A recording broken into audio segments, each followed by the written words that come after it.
Hey everybody, and welcome to the YouTube character profile update of Liam Connor. And this was originally recorded back in episode 210 of the podcast. It's about 5 years ago, I think, that we recorded this. So it was because Liam's not been doing much since, to be fair. There's no. You said it's an update, but there's nothing to. There's no update. I just fancy doing a little intro for it because what I will say, a little bit of context is we talk about.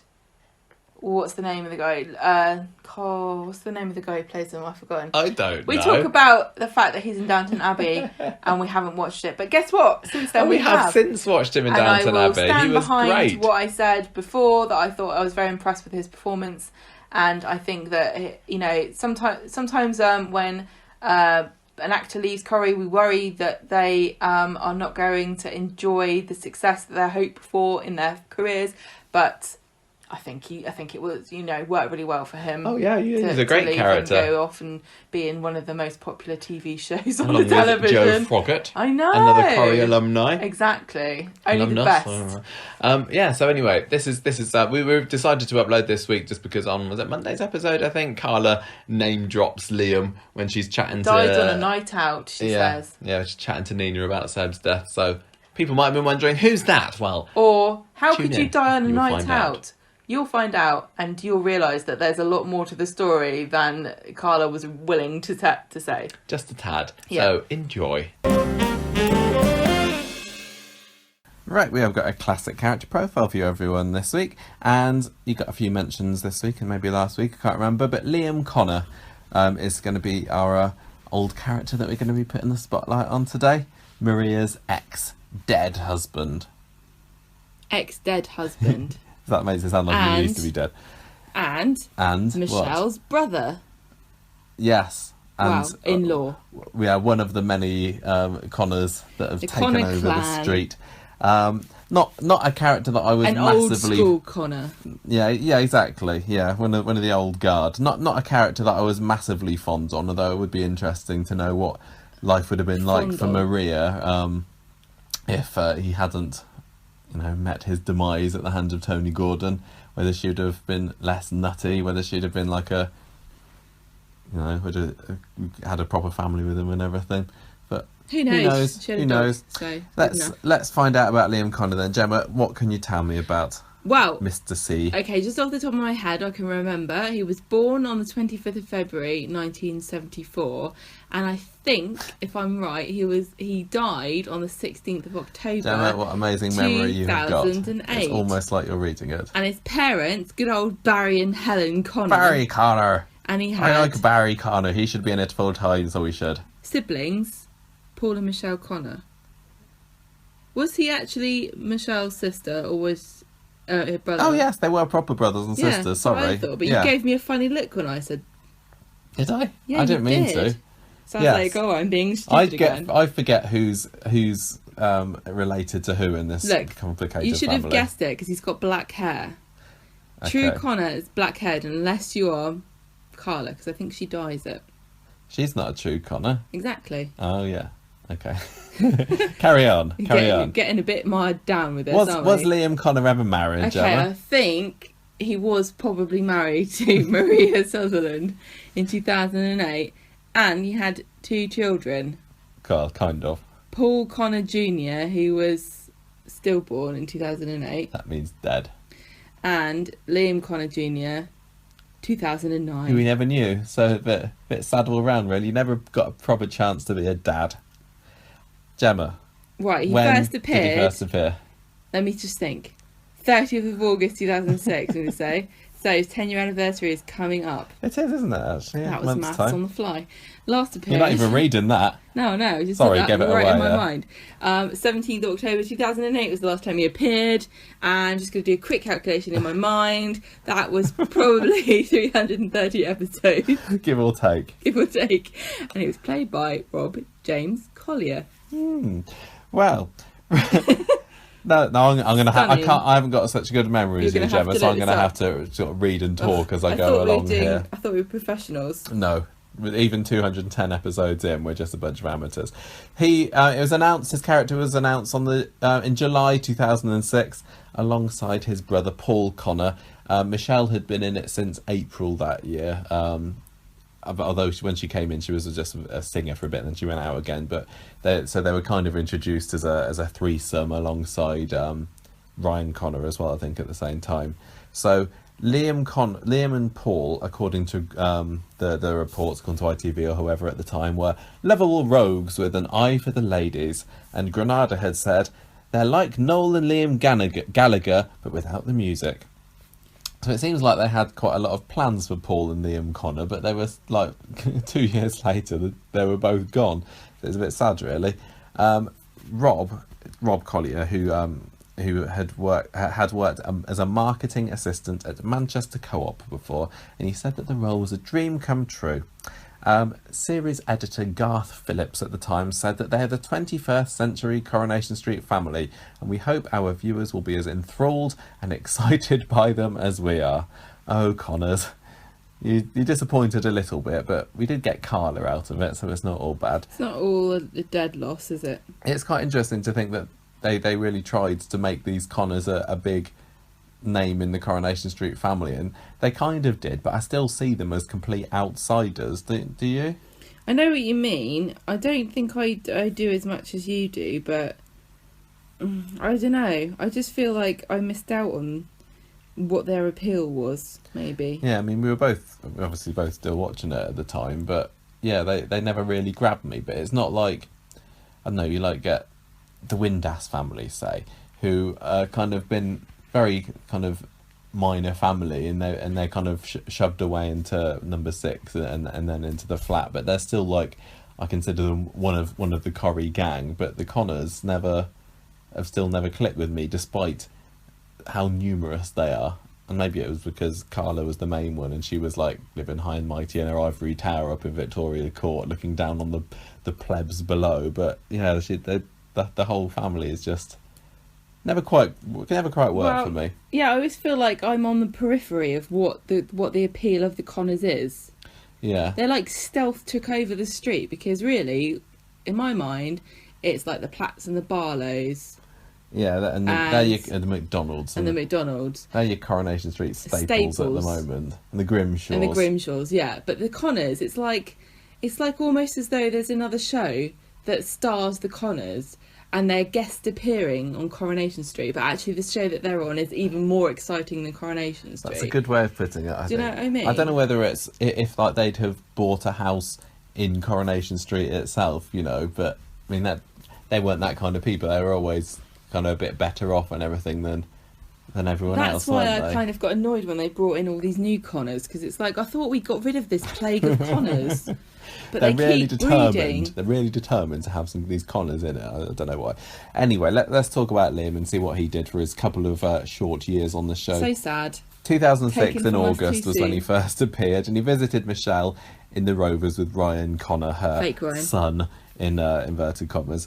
Overheard Adam Barlow talking about being unhappy running the factory there, because he'd got the factory after Mike died. He ended up with it in the will, but he didn't really enjoy looking after it. So Ryan rings up Paul, who's in the biz, in the knicker stitching biz, or the fabric or whatever, and together they bought his Adam's 40% share for £80,000, which was less than half its value.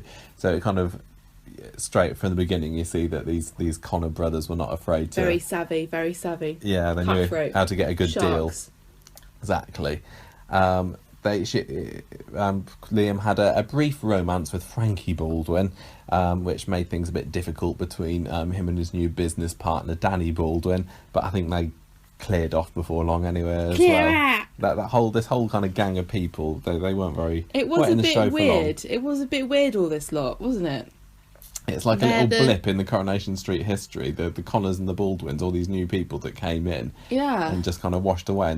And Mike Baldwin was like the big name of the show, and they think, well, let's bring in some more Baldwins because Johnny Briggs is leaving. And how did that go for you? Yeah, and not too good. And let's bring in this new family. It's so difficult to introduce new families in Coronation Street, and I think, the Nazirs are the ones at the moment, aren't they? And actually, I don't think they're doing too bad a job at all.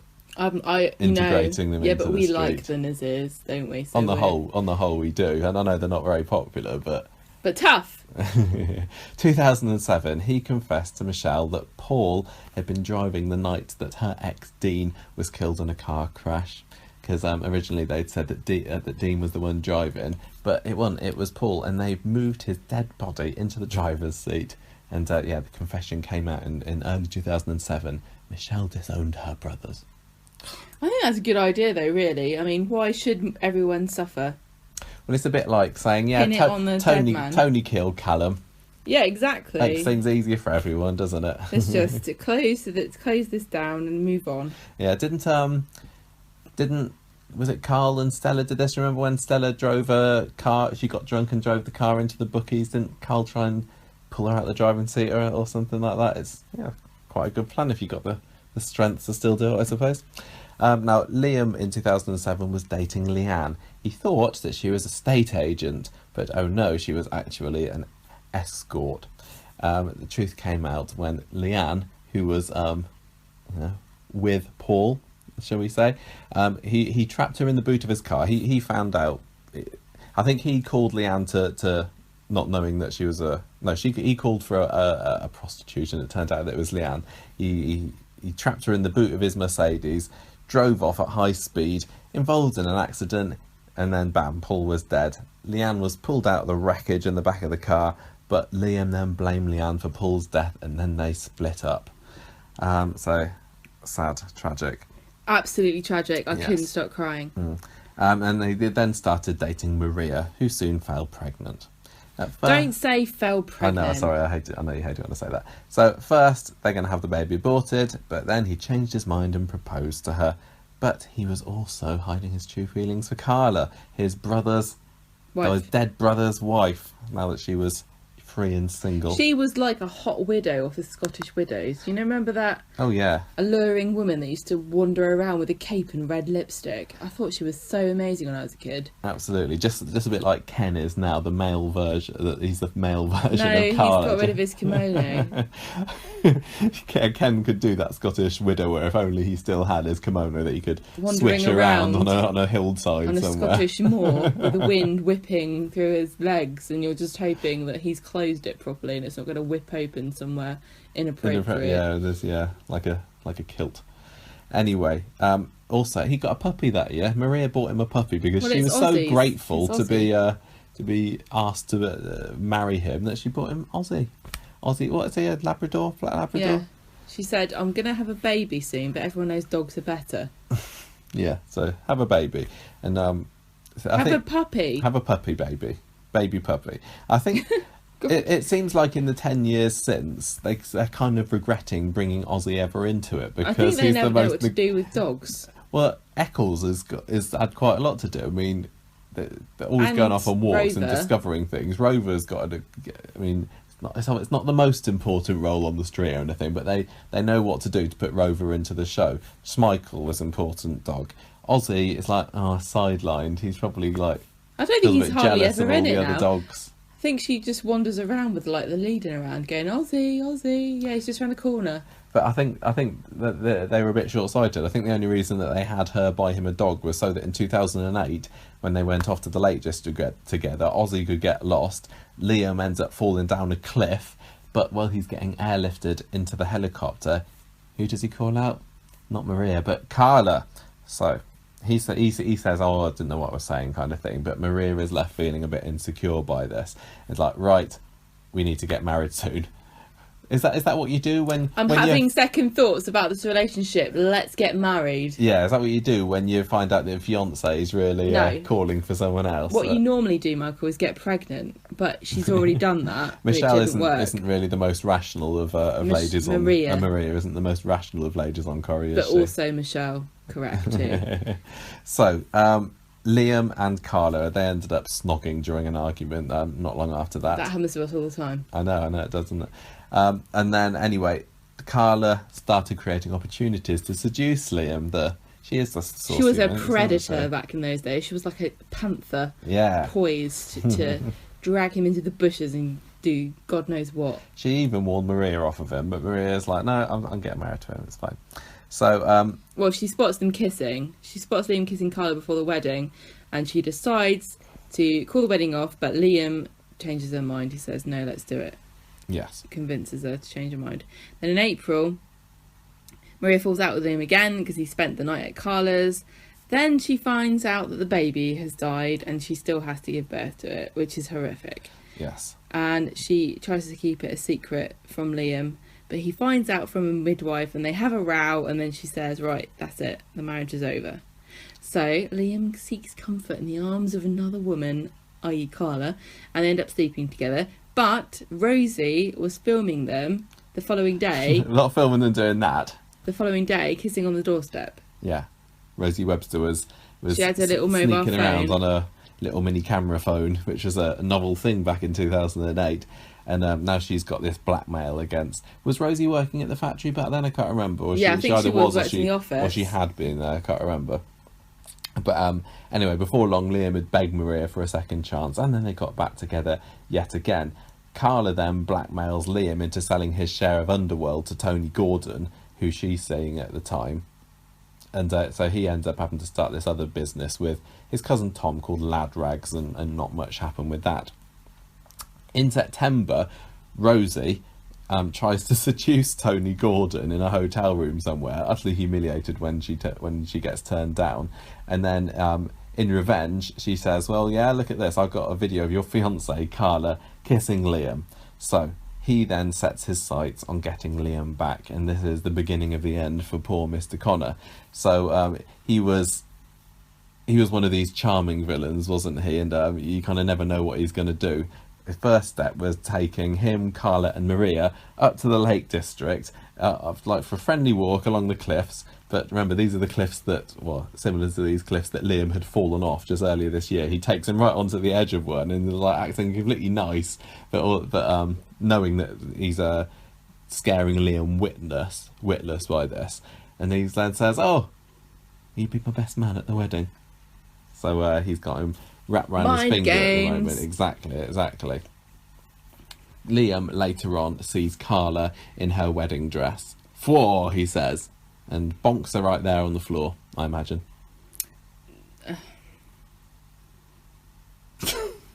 Men, eh? What are we like? Dirty buggers.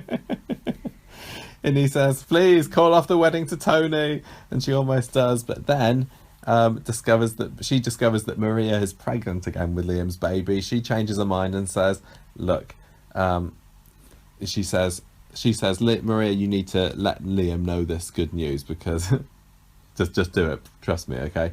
So stag do comes. Tony's stag do too, because he's getting married to Carla at this time. First off, he has a paintball match, which is kind of a bit like violent. Yeah, violent. It's like confrontational. Because we knew at the time that this was going to be Liam's exit for the show, and you think, is he gonna like shoot him or whatever during the paintball match? And they did film a few alternate endings for this, and I think one of them was him offing him at the paintball match, but it was more like mind games, and like I think Liam was on the edge because he obviously know that he's just slept with this guy's fiancée who's about to marry, and does he know or not? But anyway, he was fine at the end of the paintball match, but sadly the pub crawl that evening was where he met a sticky end.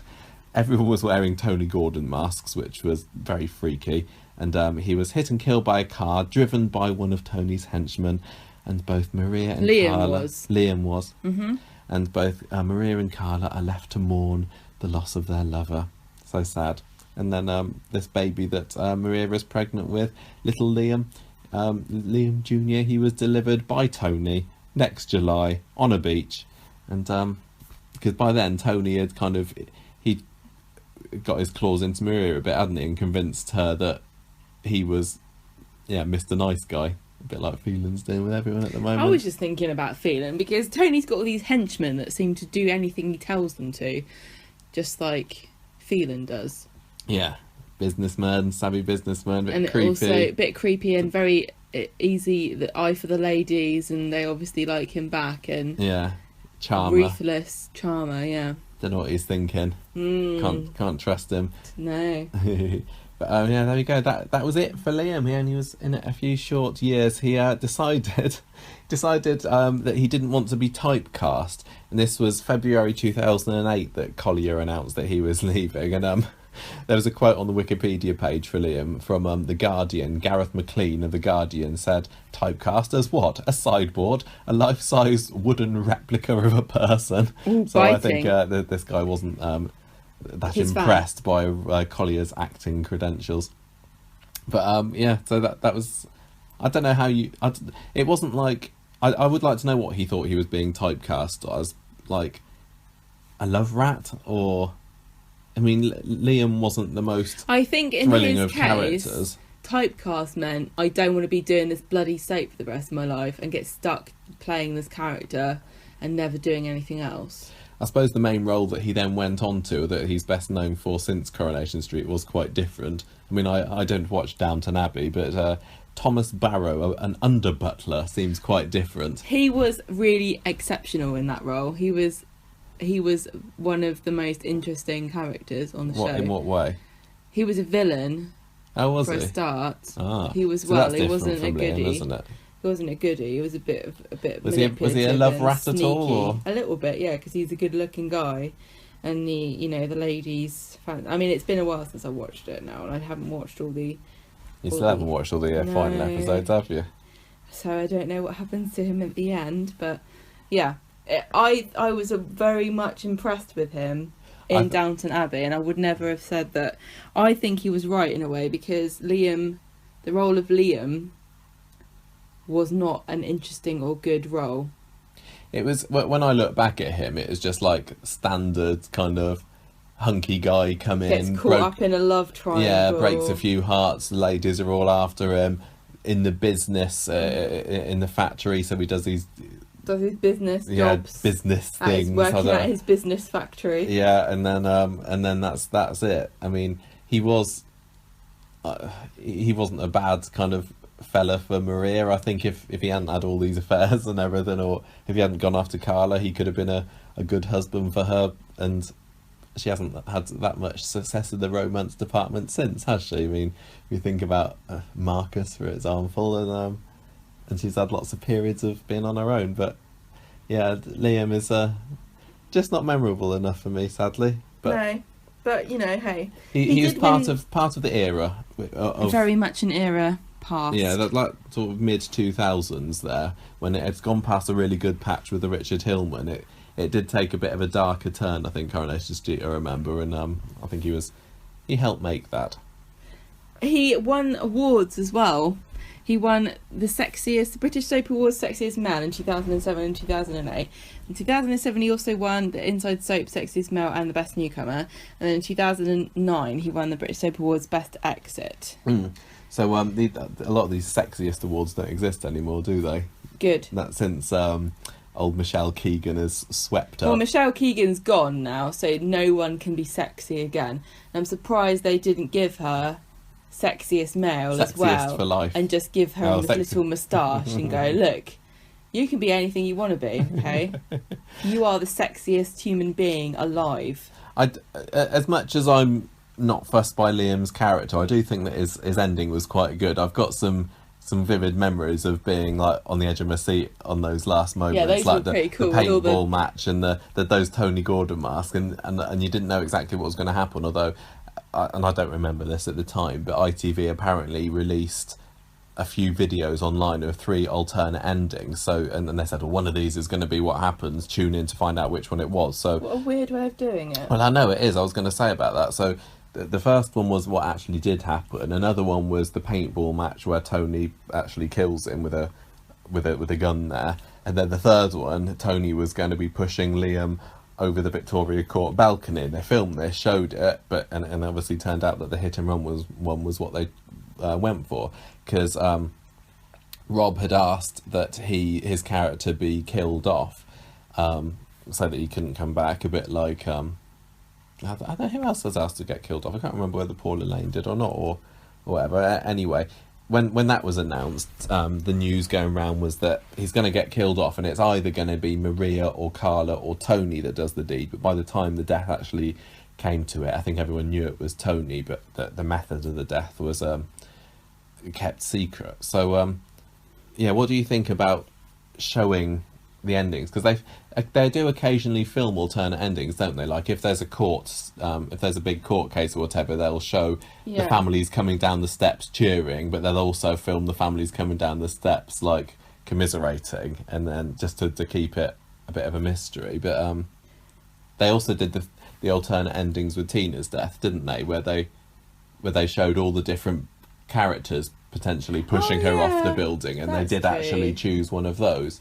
That is true. Yeah, I think when I watched that, I don't remember how I felt about it at the time, but looking back on it, I still kind of wish that I hadn't seen it, because as soon as the scene begins, you think, well, I know where this is going now. And I suppose that must have been the same here. As soon as the paintballing match was over, you think, well, this whittles it down to a few here.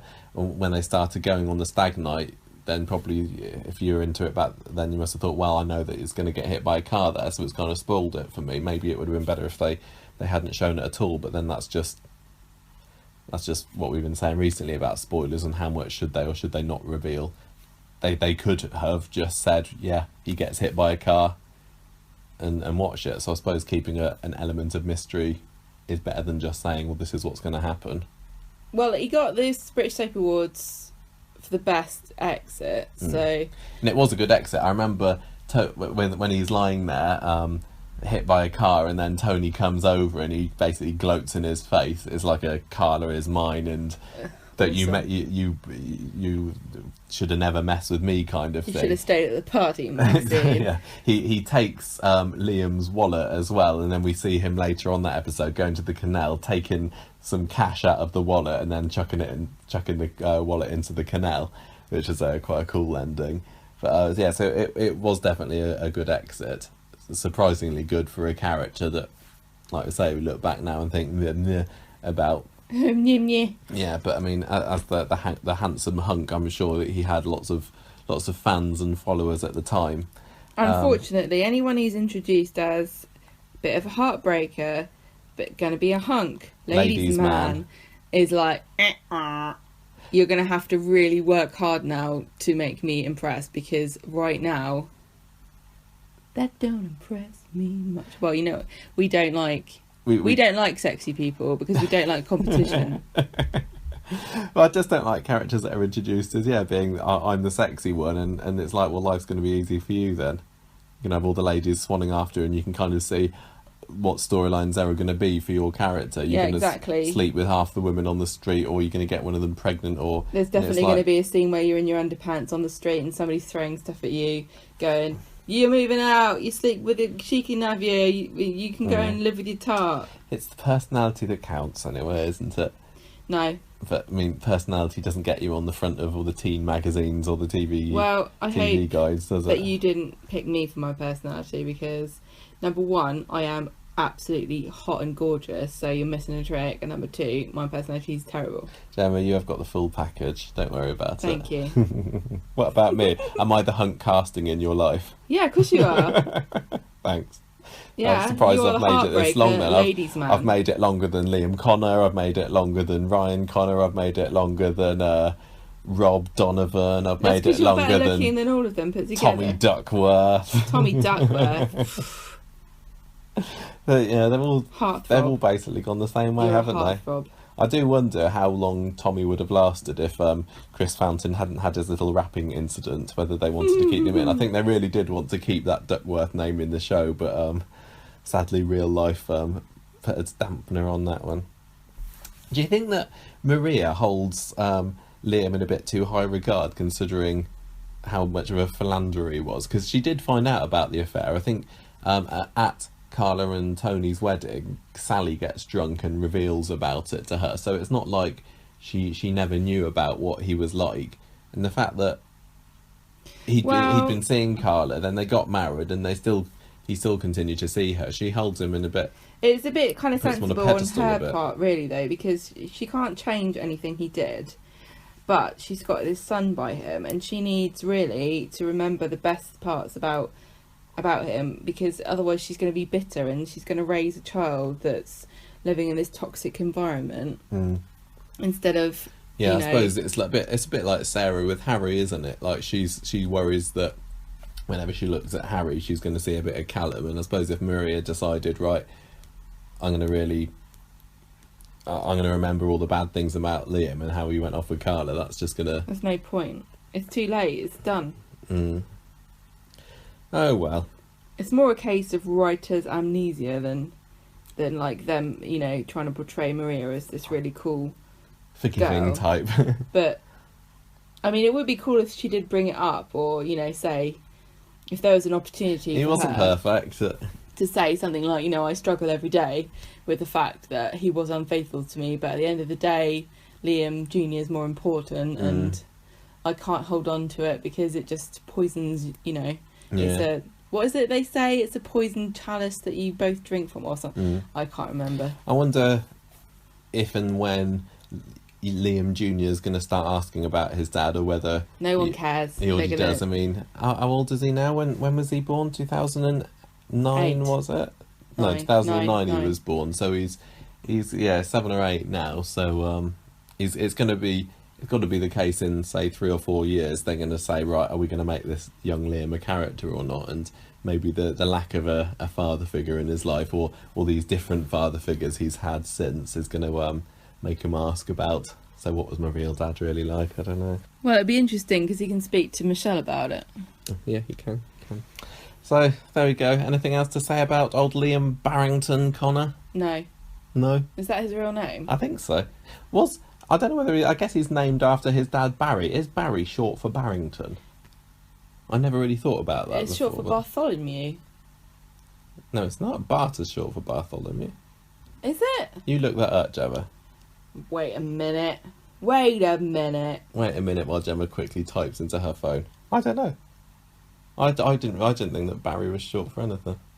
But Barry Scott, short for Barry Scott. What can you find out? I'm just looking it up. Barry. I'm just filling the silence. Oh, there you are. Okay. Radio silence is so unprofessional. Right, Barry. Okay. It comes from the Irish name Finbar or Barfind, which means fair-haired. Maybe it's just a coincidence.